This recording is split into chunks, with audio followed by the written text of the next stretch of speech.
दोस्तों, आज़ादी के आंदोलन में महात्मा गांधी की भूमिका को इग्नोर नहीं किया जा सकता। हालांकि कुछ लोग उनके नेतृत्व पर सवाल उठाते हैं, लेकिन गांधी जी का अपना सिद्धांत और अपना वजूद था। दोस्तों, आज हम जिक्र करेंगे दांडी यात्रा या नमक सत्याग्रह के बारे में। दोस्तों, वीडियो बहुत ही महत्वपूर्ण है। अगर आप चैनल पर नए हैं तो चैनल को सब्सक्राइब कीजिए। दोस्तों, महात्मा गांधी के नेतृत्व में औपनिवेशिक भारत में अहिंसक सविनय अवज्ञा का एक प्रमुख कार्य था। दांडी मार्च का एक अन्य कारण यह भी था कि सविनय अवज्ञा आंदोलन को एक मजबूत उद्घाटन की आवश्यकता थी, जो अधिक लोगों के गांधी के उदाहरण के अनुसरण के लिए प्रेरित करे।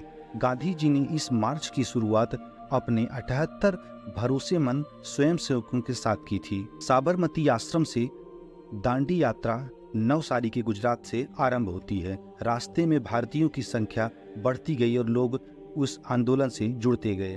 जब गांधी जी ने 6 अप्रैल 1930 को सुबह 8:30 बजे ब्रिटिश राज नमक कानूनों को तोड़ा, तो इसने लाखों भारतीयों द्वारा नमक कानूनों के खिलाफ बड़े पैमाने पर सविनय अवज्ञा के आंदोलनों को जन्म दिया। दांडी में वाष्पीकरण द्वारा नमक बनाने के बाद गांधी तट के साथ दक्षिण की ओर बढ़े, नमक बनाते रहे और रास्ते में सभाओं को संबोधित करते रहे। कांग्रेस पार्टी ने दांडी से 40 किलोमीटर दूर दक्षिण में धरसाना साल्ट्सवर्थ में सत्याग्रह की योजना बनाई। हालांकि गांधी को धरसाना में नियोजित कार्रवाई से कुछ 4 दिन पहले 1930 को मध्य रात्रि को गिरफ्तार कर लिया गया। दांडी मार्च और आगामी धरसाना सत्याग्रह ने व्यापक समाचार पत्रों और न्यूज रीड कवरेज के माध्यम से भारतीय स्वतंत्रता आंदोलन की ओर दुनिया भर का ध्यान आकर्षित किया। नमक कर के खिलाफ सत्याग्रह लगभग 1 साल तक जारी रहा। गांधी जी की जेल से रिहाई और दूसरे गोलमेज सम्मेलन में लॉर्ड इरविन के साथ बातचीत के बाद समाप्त हुआ। हालांकि नमक सत्याग्रह के परिणाम स्वरूप 60,000 से अधिक भारतीयों को जेल में डाल दिया गया। अंग्रेजों ने इस मामले में एक बड़ी कार्रवाई की थी। नमक सत्याग्रह अभियान गांधी के अहिंसक विरोध के सिद्धांतों पर आधारित था, जिसे हम सत्याग्रह कहते हैं। 1930 की शुरुआत में भारतीय राष्ट्रीय कांग्रेस ने ब्रिटिश शासन से भारतीय संप्रभुता और स्वशासन जीतने के लिए अपनी मुख्य रणनीति के रूप में सत्याग्रह को चुना। गांधी ने 1882 के ब्रिटिश नमक अधिनियम को सत्याग्रह के पहले लक्ष्य के रूप में चुना।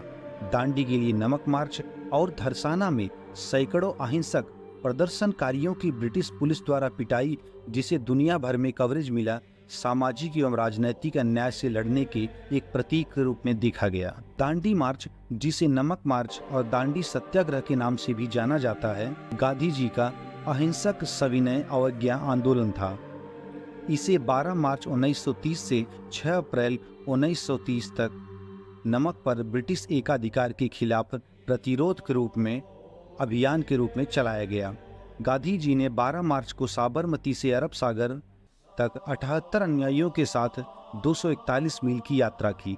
इस यात्रा का उद्देश्य गांधी और उनके समर्थकों द्वारा समुद्र के जल से नमक बनाकर ब्रिटिश नीति की उल्लंघन करना था। दांडी की तर्ज पर भारतीय राष्ट्रवादियों द्वारा मुंबई और कराची जैसे तटीय शहरों में नमक बनाने हेतु भीड़ का नेतृत्व किया। सविनय अवज्ञा आंदोलन संपूर्ण देश में फैल गया। जल्द ही लाखों भारतीय इसमें शामिल हो गए। ब्रिटिश अधिकारियों ने 60,000 से अधिक लोगों को गिरफ्तार किया। दोस्तों, 5 मई को गांधी जी के गिरफ्तार होने के बाद यह सत्याग्रह जारी रहता है। इसी बीच कवयित्री सरोजनी नायडू द्वारा 21 मई को मुंबई से लगभग 150 मील दूर उत्तर धरसाना नामक स्थान पर 2,500 लोगों का नेतृत्व किया गया। अमेरिकी पत्रकार वेब मिलर द्वारा दर्ज की गई इस घटना ने भारत में ब्रिटिश नीति के खिलाफ अंतर्राष्ट्रीय स्तर पर आक्रोश उत्पन्न कर दिया। गांधी जी को जनवरी 1931 में जेल से रिहा कर दिया गया, जिसके बाद उन्होंने भारत के वायसराय लॉर्ड इरविन से मुलाकात की। इस मुलाकात में लंदन में भारत के भविष्य पर होने वाले गोलमेज सम्मेलन में शामिल होने वाले एवं सत्याग्रह को समाप्त करने पर सहमति बनी। गांधी जी ने 1931 में राष्ट्रवादी भारतीय राष्ट्रीय कांग्रेस के एकमात्र प्रतिनिधि के रूप में इस सम्मेलन में हिस्सा लिया। यह बैठक निराशाजनक रही, लेकिन ब्रिटिश नेताओं ने गांधी जी को एक ऐसी ताकत के रूप में स्वीकार किया जिसे न तो वे दबा सकते थे और न ही अनदेखा कर सकते थे। इस आंदोलन का व्यापक प्रभाव पड़ा, जिससे भारत में गांधी जी ने अंग्रेजों के बनाए अन्यायपूर्ण नमक कानून के विरोध को अंग्रेजों के विरोध के लिए हथियार बनाया। इस यात्रा को भारी तादाद में जन समर्थन मिला और जैसे जैसे यात्रा आगे बढ़ती गई, लोग इसमें जुड़ते चले गए। यही वह समय था जब कुछ महीने पहले ही कांग्रेस ने पूर्ण स्वराज का संकल्प लिया था, लेकिन पहले ही साल 1920 में असहयोग आंदोलन चौरी चौरा हिंसा के भेंट चढ़ गया।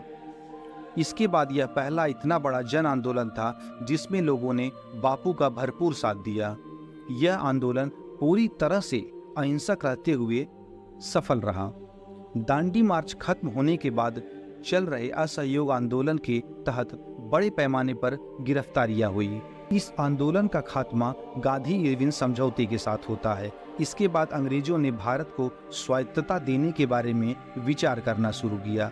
1935 के कानून में इसकी पहली झलक देखने को मिली और सविनय अवज्ञा की सफलता को विश्वास में लेकर गांधी जी ने 1942 में भारत छोड़ो आंदोलन शुरू किया, जिसने अंग्रेजों को भारत छोड़ने पर मजबूर कर दिया।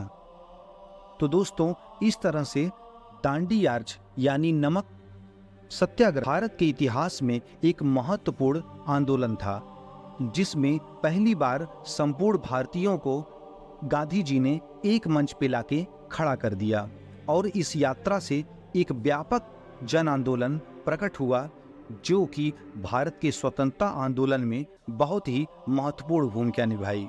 इसी दौरान सुभाष चंद्र बोस से लेकर अन्य आंदोलनकारी, अन्य क्रांतिकारी भी भारत की आज़ादी के पक्ष में अंग्रेजों से लड़ाई लड़ रहे थे।